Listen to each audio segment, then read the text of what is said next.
দেখুন আমরা যখন কোরআন মাজিদ পড়ি আমরা আয়াতের শেষে এরকম ফা জবর ফা নুন জবর না ফা না সিন জে সিয়া জবর ইয়া ফা না সিয়া পাই। তো যদি আমরা এখানে থামি তো কিভাবে থামবো এটা আমরা অনেকে জানি না। যদি আমরা এখানে থামি তাহলে ফা না সিতে আমরা এক লিপ পরিমাণ টেনে থামবো। তো এটা কিভাবে হইলো, তো আজকের এই ভিডিওতে আপনাদেরকে আমি এই বিষয়গুলো শেখাবো। এখানে যদি আমরা আলি মা পড়ি তাহলে আল্লাযী বলতে হবে, আর মিলে পড়লে হবে আলি মা নিল্লাযী। তো এই যে বিষয়গুলা কোরআন মাজিদের মধ্যে ওয়াকফের অবস্থায় যে সমস্যাগুলো হয়, তো এই বিষয়গুলো আজকের এই ভিডিওতে আপনাদেরকে আমি খুব সুন্দরভাবে বুঝিয়ে দেব। তো অবশ্যই ভিডিওটি সম্পূর্ণ দেখতে হবে ইনশাল্লাহ। যদি ভিডিওটি সম্পূর্ণ দেখেন তাহলে ইনশাল্লাহ প্রত্যেকটি বিষয় বুঝতে পারবেন। তো প্রথমে আমরা শিখবো হচ্ছে যে ওয়াকফের অবস্থায় এরকম একটা ছোট্ট একটা নুন থাকে, আর এই নুনটা নিচে সবসময় জের থাকবে। এটা নিচে সবসময় কি থাকবে? জের থাকবে। যদি জের দেওয়া নাও থাকে তারপর আমাদেরকে মনে মনে জের ধরে নিতে হবে। আমরা ধরে নিব যে এই নুনের নিচে একটা জের আছে, দেওয়া না থাকলেও আছে, দেওয়া থাকলেও তো থাকলোই।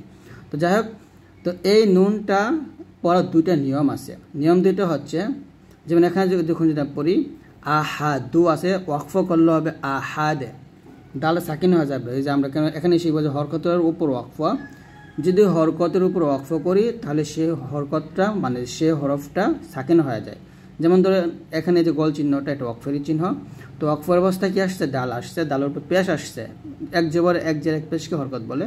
তো পেশ থাকার কারণে আমরা এখানে ওয়াকফ করলে ডালটা কি হয়ে যাবে? সাকিন হয়ে যাবে। তো আমরা ওয়াকফ করলে আহাদে পড়ব। তারপরে কীভাবে পড়বো? আলিফের জবজের পেশ কিছু নাই, তো আমরা লামটা কার সাথে মিলাবো? এই আলিফের সাথে মিলাবো। আলিফ আমরা জবর দিব, জবর দিয়ে লামের সাথে মিলাবো, আল্লাহু এরকম মিলাবো, আহাদে আল্লাহু এরকম ভাবে পড়বো। আর যদি দুইটা শব্দ আমরা মিল করে পড়ি তখন পড়বো আহাদু নিল্লাহু। তখন আমরা কি করব? এই যে ছোট্ট যে নুনটা, এই নুনটা আমরা লামের সাথে মিলে পড়বো। তো আমরা এখান থেকে বুঝতেই পারলাম যে ওয়াকফের অবস্থায় যদি এরকম ছোট্ট একটা নুন আপনারা কোরআন মাজিদে পান, আর এখানে যদিও জের দেয় নাই কিন্তু কোরআন মাজিদের মধ্যে জের দেওয়া থাকবে। তো এরকম জের দেওয়া থাকবে, যদি আপনি ওয়াকফ করেন তাহলে এই নুনটা পড়ার কোনো দরকার নেই।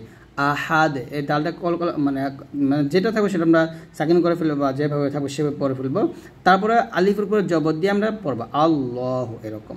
আর যদি মিলিয়ে পড়ি, যখন আমরা ওয়াকফ না ধরে দুইটি শব্দ মিলিয়ে পড়বো তখনই আমাদেরকে কী করতে হবে? এই ছোট্ট নুনটা যাকে আমরা বলি নুনে কুতনি, তো এই নুনটা তখন পড়তে হবে। তখন কীভাবে পড়তে হবে? আহাদু, দাল পেশ দুই বলতে হবে, এর দাল আর সাকিন হবে না, আহাদু নিল্লাহু বলতে হবে। তাহলে এখানে আপনারা বললেন যদি আমরা ওয়াকফ করি তাহলে কী হবে? আলি মা থেকে টান দিব, তারপরে আল্লাযী বলবো। আর যদি দুইটা মিলে পড়ি তখন এই আলিফের উচ্চারণটা বাদ হয়ে যাবে, এই নুনকে লামকে ধরবে, তাহলে বলবো আলিমা নিল্লাযী এরকম। এখন ওয়াকফ দিলে আদ মানে নুনটা সাকিন হয়ে যাবে, আর মিলা পড়লে আদেনি নিল্লাতি, আদেনি নিল্লাতি। আর ওয়াকফ দিলে আল্লাতি বলতে হবে, তখন আলিফের জবজের পেশ দিয়ে পড়তে হবে। তো কোরআন মাজিদের মধ্যে আপনারা এরকম অনেক পাবেন যেখানে কি নাই, আলিফের উপরে জবর জের পেশ কিছু নাই। তো এরকম থাকলে যদি পরে হরফটা লাম থাকে তাহলে সেক্ষেত্রে আমরা আলিফ ও জবর দেব, আল্লাতি এরকম। আশা করছি আপনারা নিয়মটা বুঝতে পারছেন। ইসমাম এটা একটা নতুন একটা নিয়ম আমাদের কাছে, অনেকেরই কাছে। ইসমামটা হচ্ছে যে কোরআন মাজিদের মধ্যে এই যে একটা গুন্না যাকে বলে আমরা ওয়াজিব গুন্না,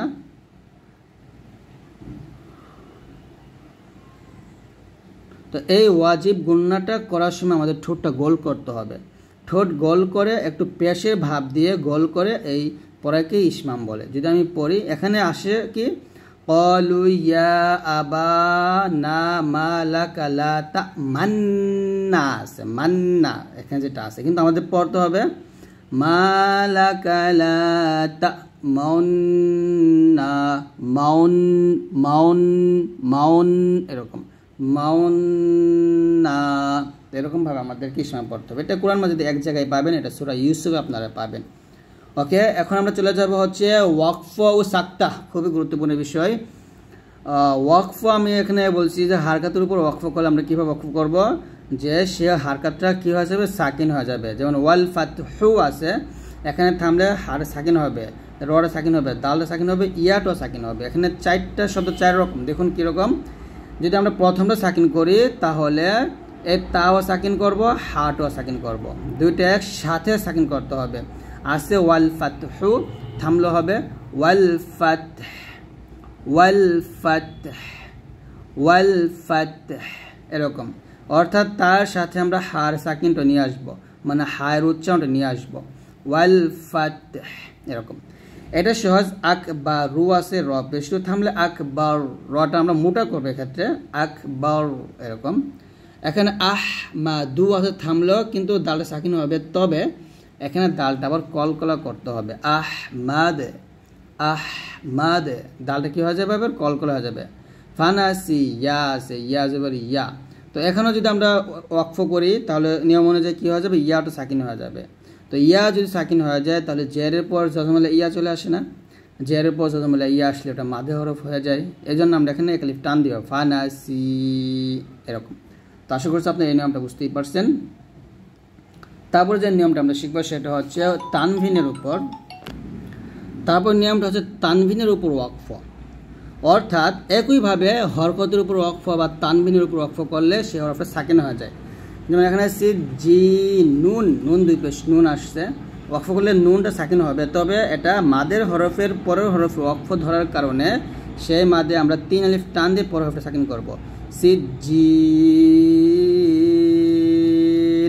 এরকম। তারপর আছে আলিমুন, একইভাবে আলিম, হিসাবিন, থামলে হবে হিসাব।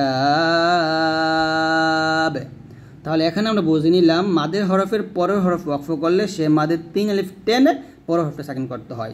বা যেহেতু কলকলা হরফ, এখানে 3 আলিফ টান হবে এবং বাকে সাকিনই করবো, বাট কলকলা করবো, হিসাব। কোরআন মাজিদে আসলে ঠিক এরকমই ভাবে পড়তে হবে।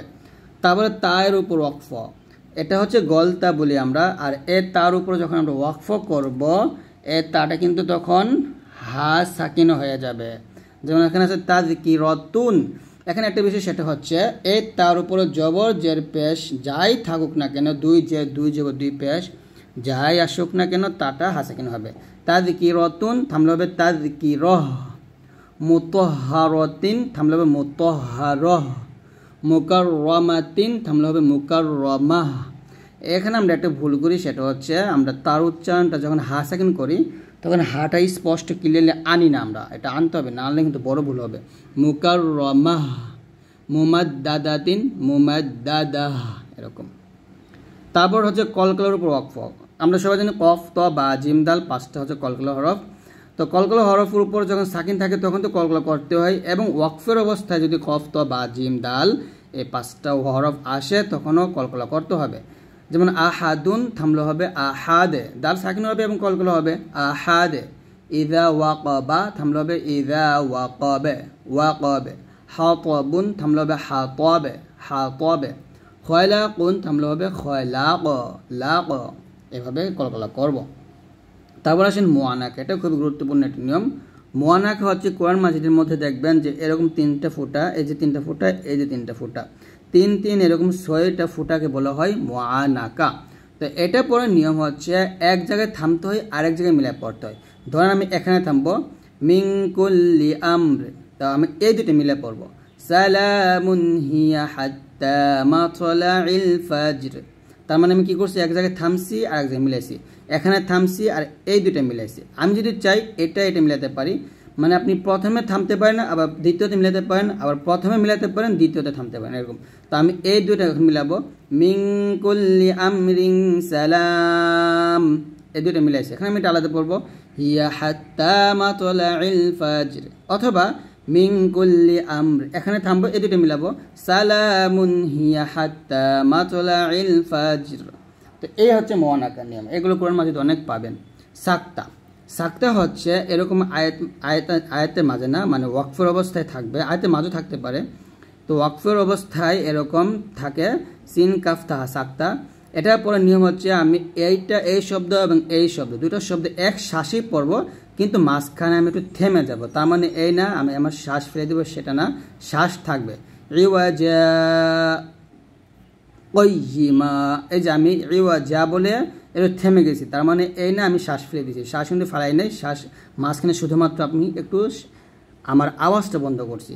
মিম্মার কদিনা হাদা, এই যে মিম্মার কদিনা এবং হাদা দুটি শব্দ কিন্তু আমি এক শ্বাসে পড়ছি, মাঝখানে শুধুমাত্র আমি 1 থেকে 2 সেকেন্ডের মতো আওয়াজটা বন্ধ করছি, এইটুকু, এটাকে বলে হয় সাক্তা। তো আশা করছি আজকের ভিডিও থেকে আপনারা এই প্রত্যেকটা নিয়ম ভালো করে বুঝতেই পারছেন।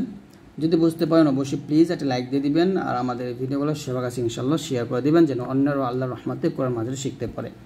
তো সবাই ভালো থাকবেন, আল্লাহর রহমতে, আল্লাহ হাফিজ।